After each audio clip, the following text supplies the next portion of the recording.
Hi there, Steve here. Today I'm going to show you how to create a system-wide shortcut in macOS. First, open Automator, then open Quick Action, and I'll search. Look for Launch Application, and I'll pick the application I want. For now, I'm just going to do System Settings because I use them commonly. And then we'll test it out by pressing the play button, and it opens. So we know that it works. All I gotta do is save it. Use a name that's easy to remember. And then we're gonna go into settings,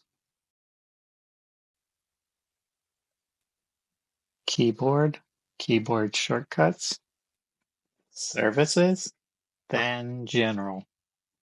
And inside general, you will find the shortcut you just saved, launch system settings. So then you could just set a shortcut.